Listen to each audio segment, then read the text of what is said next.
This morning begins with 6 random and violent attacks in South Minneapolis spanning 2 hours. And this morning, police are still looking for whoever's behind those attacks while a 25-year-old man fights to survive. Now, one of those victims was shot while he was inside his own home. You can see from this Ring camera here 3 men busting down a garage door. This was early yesterday morning when the next door neighbor came to the window to investigate. Somebody looking out that window. Come on. So you can hear those gunshots and then the bullets piercing the window, which hit 54-year-old Boyd Hansen in the face. Now, he is expected to survive. Hansen's partner, Denise Ward, said that she heard commotion upstairs, but she wasn't prepared for what she saw next. Towel put on his face and came downstairs, and that's when I saw, oh my God, you got shot.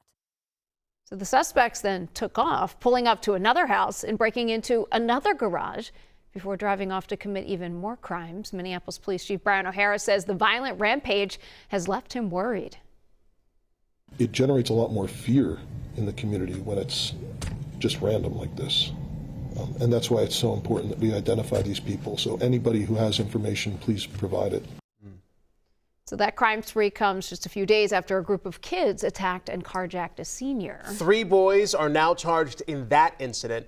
Investigators say they were among a group of 6 kids who tackled a woman in North Minneapolis, stole her car keys, and took off. Police later arrested all 6 with help from some of their parents. They're between the ages of 11 and 15. Details on the charges are limited because of their ages. Now, the Hennepin County attorney did not say if charges are expected for the other 3 children. We know police are continuing to investigate. A former Anoka County Corrections officer is facing charges after an alleged affair with an inmate came to light. Now, police say it was her husband who turned her in after finding the text messages between her and the inmate.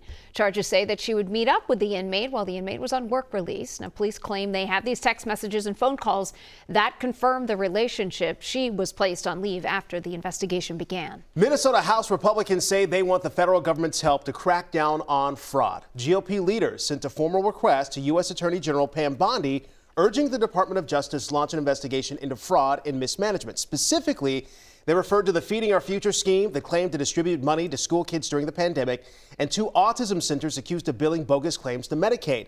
GOP lawmakers say it cost taxpayers $610 million and accused the DFL of ignoring rampant abuse. House Speaker Lisa Demuth said they are calling on the DOJ to step in where state leadership has failed. She said Minnesotans deserve better.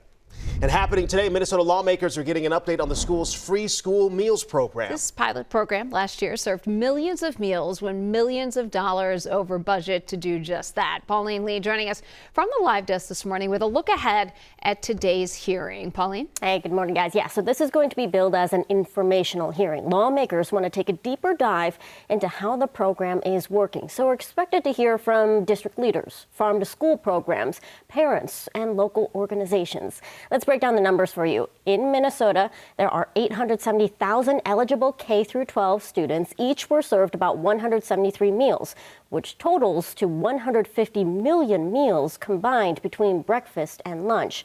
Now, leaders say it saved parents about $1,000 per child. It cost, though, $267 million last year to make it happen. That was $80 million over budget. Now, in addition to every public school district, 167 charter schools and 163 private schools and residential children or child care institutions also participated in the program. Only 2 public schools opted out. That was Prior Lake High School and Byron High School. Now, the Senate Education Policy Committee meets at 8:30 this morning. Now, some things to think about this legislative session. There's a lot that has changed since last year's pilot program. For one, there's no longer a DFL trifecta. So could this informational meeting pave the way for some new legislation to rein in that spending? Also, there's a new administration in the White House. Now, this program relies on not only your tax dollars to make it happen, but also a lot of federal funding. And with concerns of President Trump's administration potentially making cuts or maybe freezes to that government support, what could that mean for the future of this program? Perhaps this committee meeting today might shed some light on that, guys. Yeah, we'll have to wait and see what happens this morning. Pauline Lee from the live desk. Pauline, thank you. Now to a major milestone for workers in Minnesota's largest city. Minneapolis Mayor Jake Fry has announced more than $2 million in unpaid wages since 2017 have been recovered in a recent settlement. The director of civil rights for the city says that you're experiencing labor law issues. They are here to help. We are here to ensure that the rights of our residents, of our businesses, of our workers are enforced and that they feel supported every step of the way. So that money will get redistributed to anybody who should rightfully have received it.